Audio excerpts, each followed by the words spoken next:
RTNC, la grande édition du journal. Bonsoir à toutes et à tous. Des propos présidentiels sommaires de ce soir. Aucun dialogue politique ne s'y tiendra sans mon initiative. Le chef de l'État l'a affirmé lors de l'ouverture du 2e congrès de l'Union sacrée de la Nation. Félix Tshisekedi a insisté sur le fait que ce dialogue s'y tiendra avec des Congolais et non un féodé pays voisin. De propos à suivre tout à l'heure. Fatigués de errer dans la brousse, ils disent non à la guerre. 17 ex-combattants du groupe armé Mapi de général autoproclamé Roger Mokili ont déposé les armes à la 32e région militaire en Ituri. Le pourquoi dans le corps de votre édition. Et puis, affaire Constant Moutamba, tout attroupement autour de la cour de cassation pour troubler l'ordre public le mardi 2 septembre 2025 sera puni selon la rigueur de la loi. C'est la mise au point du Conseil supérieur de la magistrature. Madame, Monsieur, voilà tout pour le titre et bienvenue si vous nous rejoignez sur la RTNC. En bref et en images, le chef de l'État a affirmé ces samedi, lors de l'ouverture du 2e congrès de l'Union sacrée de la Nation, qu'aucun dialogue politique ne s'y tiendra sans son initiative. Le garant de la Nation a insisté sur le fait que ces dialogues s'y tiendra avec de Congolais et non un féodé pays voisins. Félix Tshisekedi a invité le sociétaire de l'Union sacrée de la Nation à ne pas trahir le Congo. On écoute le président de la RDC, Félix Antoine Tshisekedi Tshilombo. Merci, mesdames et messieurs, chers congressistes. Je tiens à vous remercier pour la manifestation de confiance et de loyauté exprimée. Je vous fais le serment de ne jamais trahir le Congo.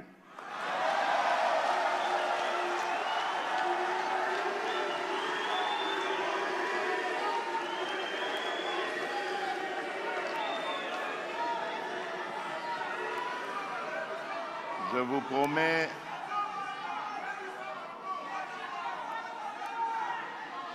vous promets d'être engagé tout le temps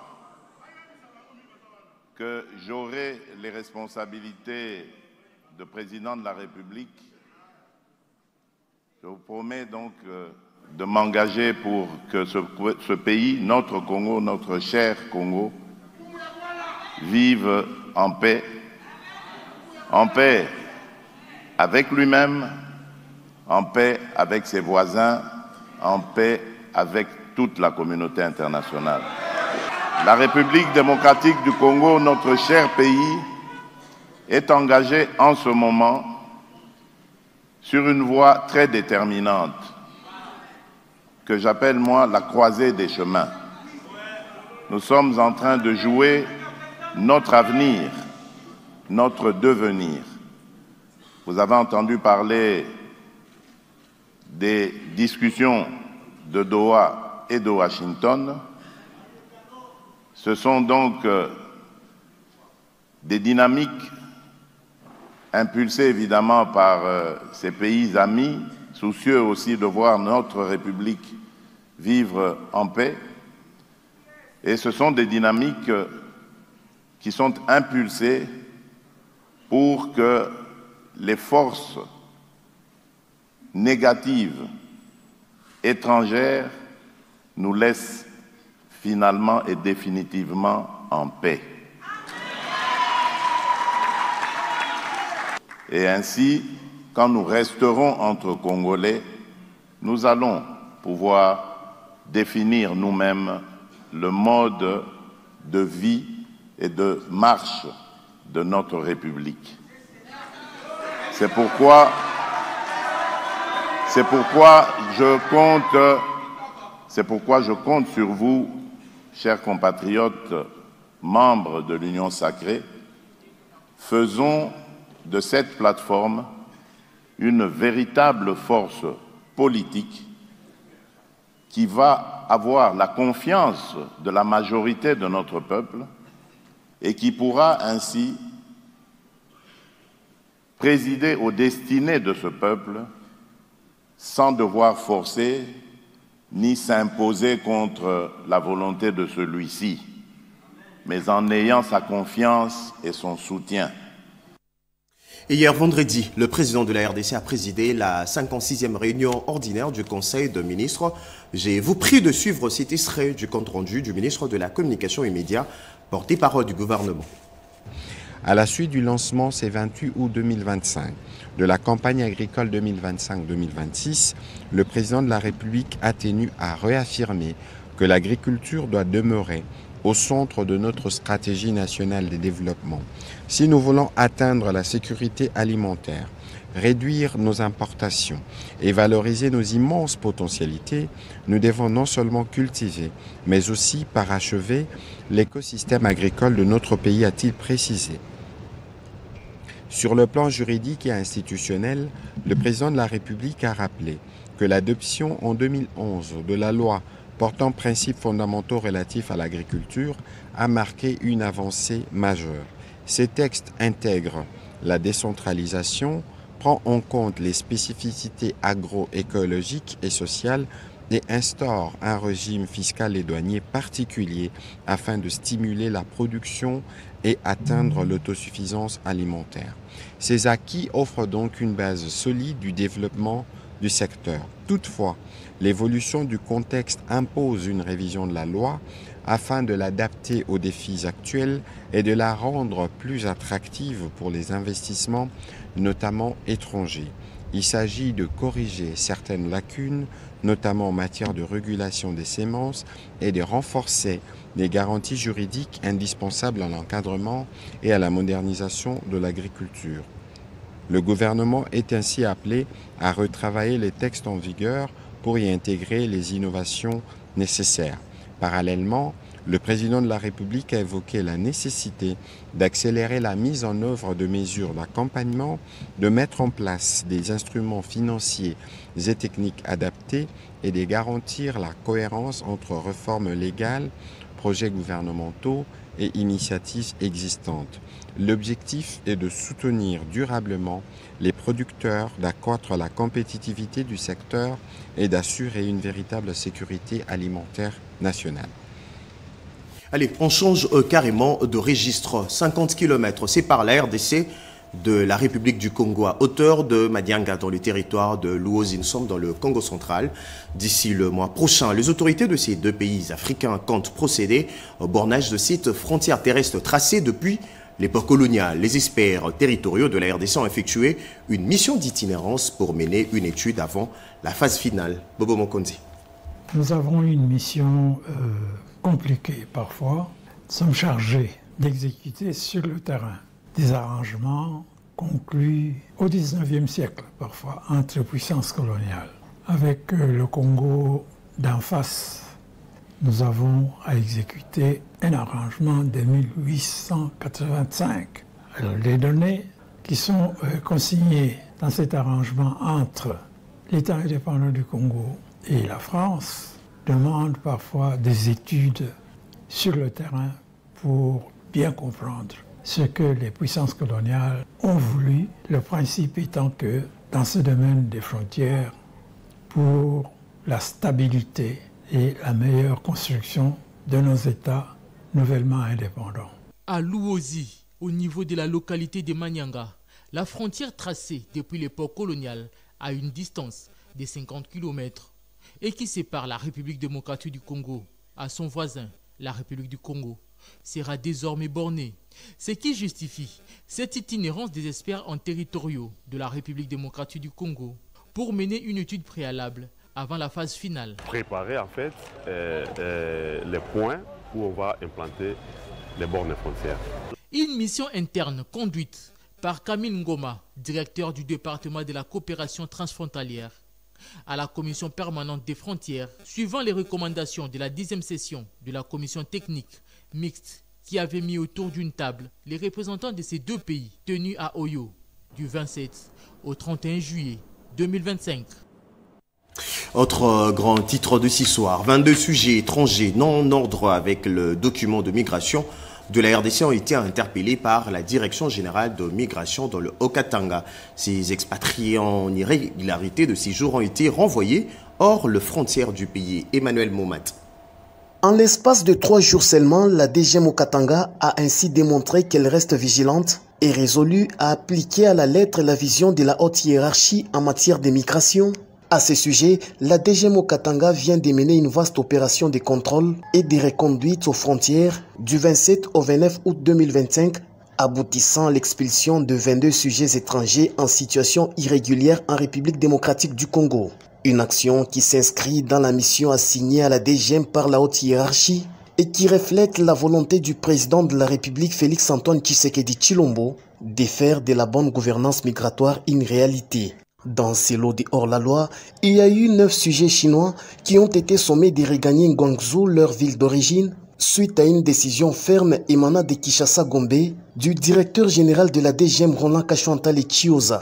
Aux petites heures du mercredi 27 août, ils ont été soumis aux formalités de départ puis embarqués à bord du régulier d'Ethiopian, un vol qui les acheminera jusque chez eux. Quelques heures plus tard, en mi-journée de ce même mercredi, l'attention s'est portée sur 3 ressortissants indiens interceptés dans les mêmes conditions d'irrégularité. Ils ont été embarqués par Air Tanzania via Dar es Salaam à destination de Mumbai. Le lendemain, soit jeudi 28 août 2025, 7 migrants, dont 5 Vietnamiens et 2 Chinois, ont été rapatriés par un vol Ethiopian Airlines après enregistrement et vérification. Enfin, aux petites heures de ce vendredi 29 août 2025 à 2h06, 3 nouveaux migrants indiens ont été reconduits hors du territoire national. Ces 22 renvois en 3 jours envoient un message fort pour la DGM. Il s'agit moins d'une opération ponctuelle que d'une illustration de la gouvernance migratoire prônée par son directeur général Roland Kashuantale. Je le disais à l'ouverture de cette édition, 17 ex-combattants du groupe armé MAPI de général autoproclamé Roger Mokili ont déposé les armes fatiguées de errer dans la brousse et disent non à la guerre. Ces armes ont été déposées à la 30e région militaire en Ituri. Peggy Mukunda. Sensibilisés par le programme de désarmement, démobilisation, relèvement communautaire et stabilisation, 17 combattants du groupe armé MAPI, dirigé par le général autoproclamé Roger Mokili, viennent de déposer leurs armes à la 32e région militaire en Ituri. Ces ex-combattants venus de Kabarolé, dans la chefferie des Bahema du Roumou, ont remis 15 fusils AK-47, 3 lance-roquettes, RPG, 17 chargeurs vides, 3 grenades de munitions des PKM et AK-47 en présence du coordonnateur provincial AI du PDDRCS en Ituri, Flori Ikitoko, et de la MONUSCO. Cette reddition est le fruit d'un travail de proximité mené par le PDDRCS en Ituri. J'ai été sensibilisé par le PDDRCS. Ensuite, je me suis rendu parce que je suis fatigué de cette vie en brousse. Il est temps pour les autres qui sont encore en brousse de se rendre pour la paix dans notre province, a témoigné un rendu. Pour les programmes, cet acte démontre l'importance des actions de sensibilisation dans le processus de paix. Flori Kitoko a rappelé que ce programme demeure un outil clé pour convaincre les miliciens de quitter la brousse et de contribuer à la restauration de la sécurité dans la province. Justice à présent, bâtir une justice crédible, moderne et résolument ouverte à la coopération internationale sont là le maître mot du ministre d'État, ministre de la Justice et garde-sceaux, Guillaume Gueffa, qui s'est entretenu tour à tour avec le corps diplomatique. Anim Balaka. Le ministre d'État, ministre de la Justice et garde des Sceaux, Guillaume Gueffa, a enchaîné ces derniers jours une série d'activités diplomatiques et institutionnelles visant à consolider sa vision d'une justice équitable, accessible à tous et fermement engagée dans la lutte contre la corruption. Le garde des Sceaux a échangé avec une délégation de la communauté congolaise issue des Suisses, conduite par l'honorable Léonard Ché Okitundu, député national et vice-président de la Commission des relations extérieures de l'Assemblée nationale, aux côtés du professeur Richard Mukunji. Fait marquant, cette rencontre a réuni non seulement la diaspora, mais également les anciens résidents des Suisses établis à Kinshasa, venus apporter leurs propositions et réaffirmer leur soutien aux réformes engagées par le ministre. Tous ont insisté sur leur volonté d'accompagner ces efforts pour bâtir une justice plus proche du citoyen congolais. Dans la continuité, le ministre d'État a réussi en audience Roxane de Bilderling, ambassadrice du Royaume de Belgique en RDC. Cette première séance de travail a permis de passer en revue les axes prioritaires des coopérations bilatérales dans les domaines judiciaires. Guillaume Ngefa y a exposé sa vision d'un secteur assaini et débarrassé des pratiques de corruption, insistant sur l'importance de renforcer les mécanismes conjoints entre Kinshasa et Bruxelles. Toujours dans la même dynamique, une audience a été accordée à Angèle Mariam van der Eijden, ambassadrice du Royaume des Pays-Bas. Les discussions empreintes de cordialité ont porté sur des projets concrets visant à améliorer la gouvernance judiciaire et à intensifier les actions communes dans la lutte contre la corruption. À travers cette série de rencontres, Guillaume Ngefa confirme sa détermination à faire de la justice congolaise un véritable pilier de la diplomatie et du développement de la République démocratique du Congo. Son ouverture à la diaspora et au partenariat européen témoigne d'une volonté de bâtir une justice crédible, moderne et réellement au service de tous. Autre grand titre de ce samedi, le prononcé dans l'affaire opposant le ministère public au prévenu Constant Mutamba interviendra mardi 2 septembre 2025. Tout attroupement autour de la Cour de cassation pour troubler l'ordre public sera puni selon la rigueur de la loi. C'est dans une mise au point du Conseil supérieur de la magistrature dont voici un extrait choisi par Eddie Chala.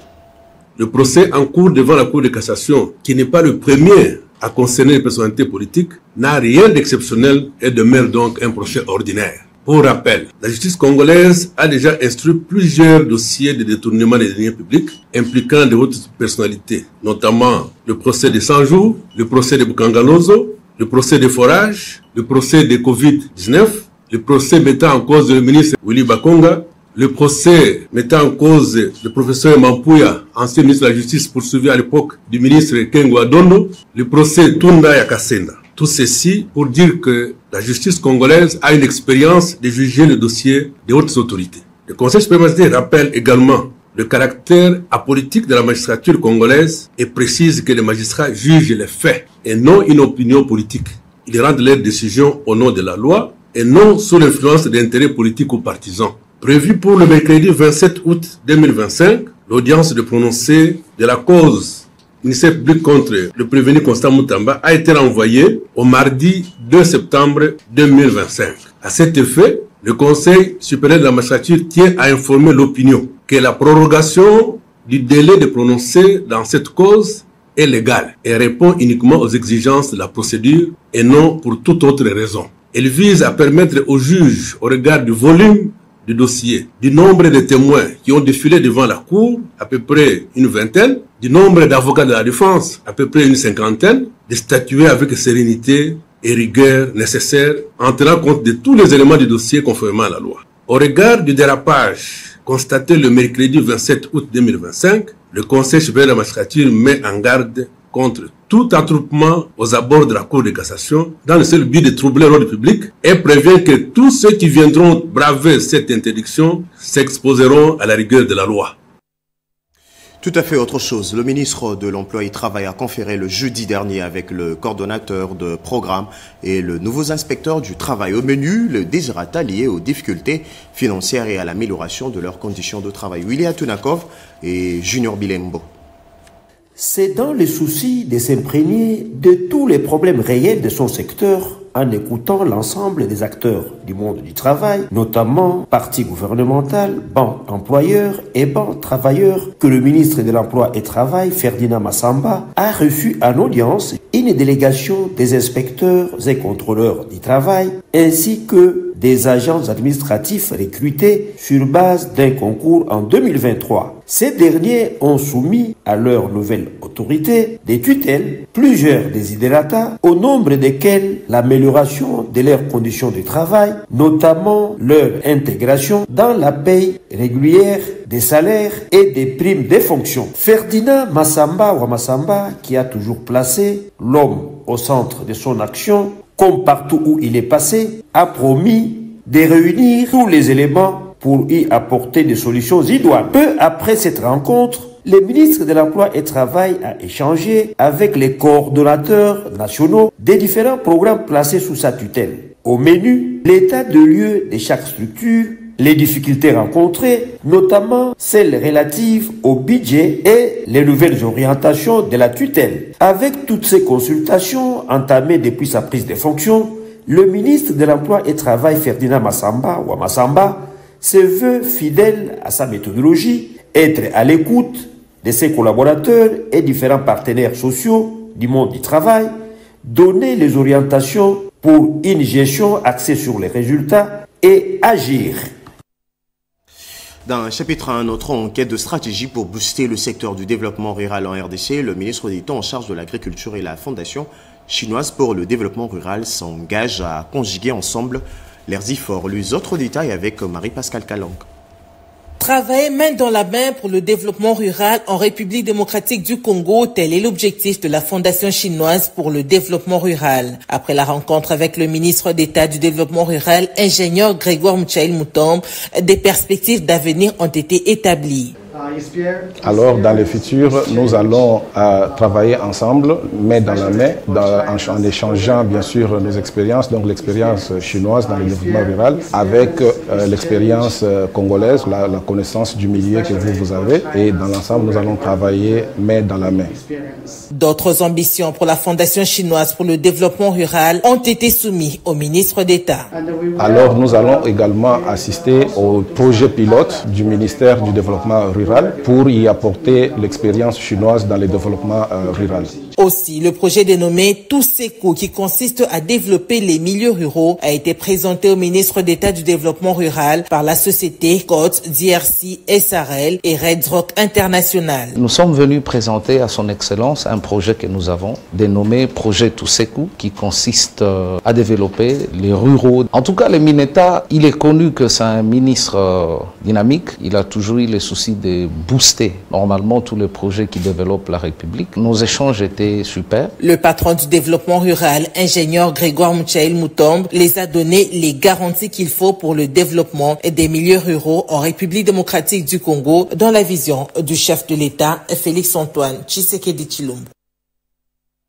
Vous allez corriger avec nous Grégoire Mouchaïl-Moutombe, ministre d'État du développement rural. Depuis un certain temps, Kinshasa ressemble à un chantier à ciel ouvert de travaux de modernisation et construction de routes dans presque 4 coins de la capitale. Le constat est satisfaisant pour le gouverneur Daniel Bumba-Lubaki et évaluation faite lors d'une tournée dans quelques chantiers. Serge Merlemata.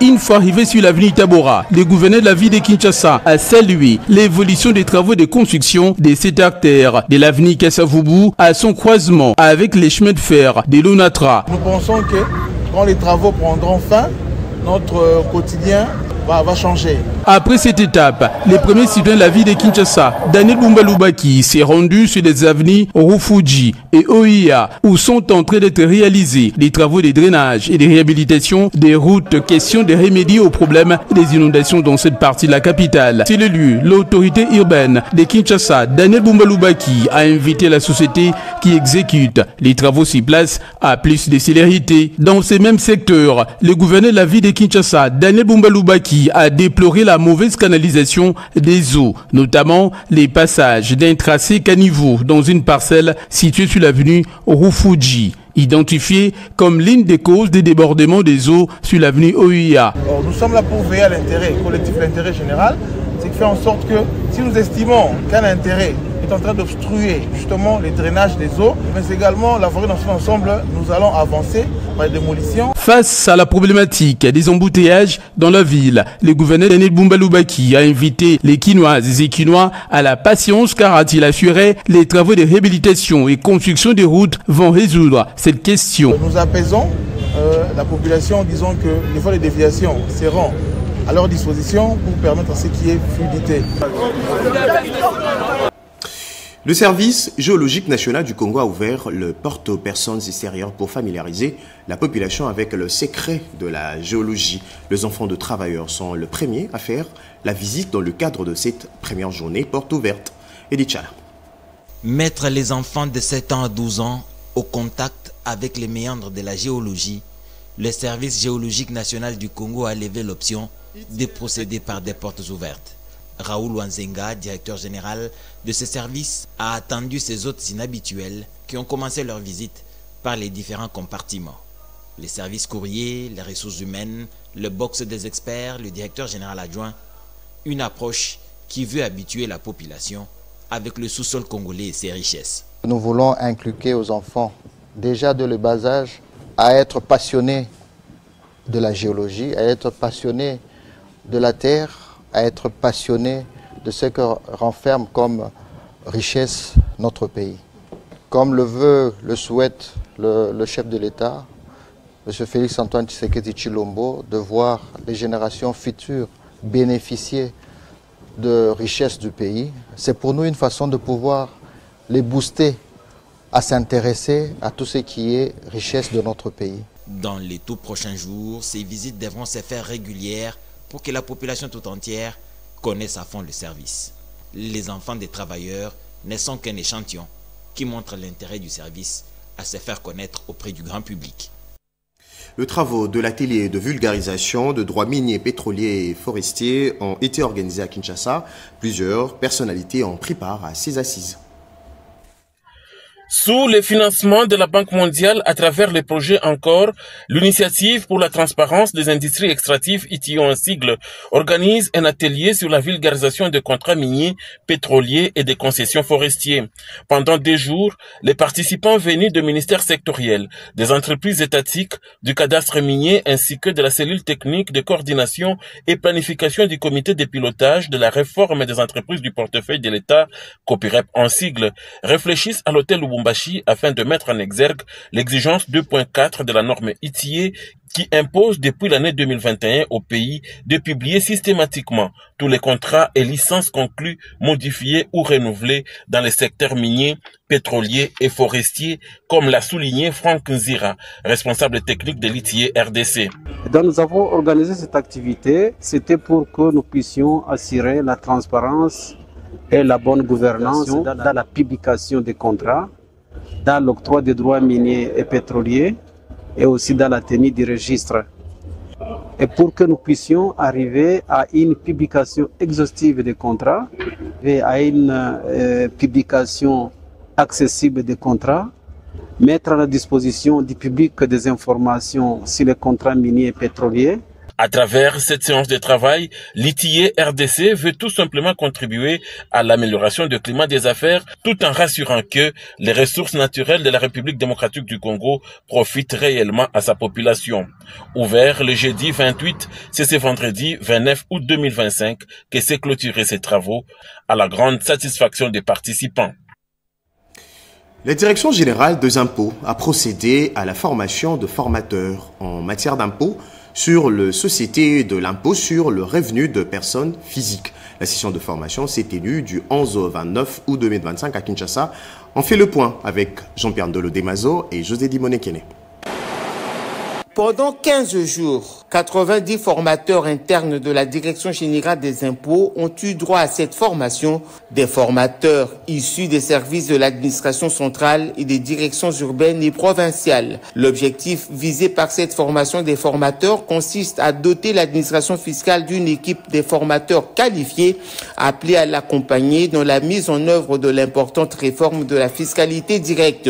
Le directeur général adjoint de la DGI chargé des questions fiscales et des réformes, Henri Maurice Kabouakaloumé, qui a représenté le directeur général des impôts, a saisi l'opportunité pour annoncer des changements majeurs qu'amène cette réforme. À dater du 1er janvier 2026, le système fiscal congolais connaîtra des changements majeurs avec le basculement des impôts cédulaires vers ces 2 impôts, à savoir l'IS et l'IRPP. Il en résulte que la maîtrise parfaite des règles de fonds ainsi que des procédures y afférentes par le personnel de la Direction générale des impôts permettra à notre administration non seulement de poursuivre ses efforts d'élargissement de l'assiette fiscale, mais aussi d'atteindre son objectif primordial d'optimisation des recettes. L'un des participants a remercié les responsables de la direction des impôts pour cette formation. C'est donc ici le lieu de vous féliciter, la haute direction, pour l'organisation et la réussite de cette session de formation des formateurs IS-IRSPP. La formation a été sanctionnée par la remise des brevets de participation par le directeur général adjoint. Accompagné de ses collaborateurs, la direction générale des impôts a donc rempli sa mission. Les formateurs formés vont mettre tout en œuvre pour répondre aux objectifs qui leur sont désormais assignés. Le 25 août 2025, un incendie d'origine inconnue s'est déclaré dans les installations du Fonds de promotion de l'industrie à Kisangani, dans la Chopo. Pas de perte en vies humaines, mais de dégâts matériels ont été enregistrés. Le directeur général du FPI était sur le lieu pour le constat. Alain Bikaï. Informé de ces sinistres, le directeur général adjoint du FPI, Blaise Mastaki Birindois, s'est immédiatement rendu sur place.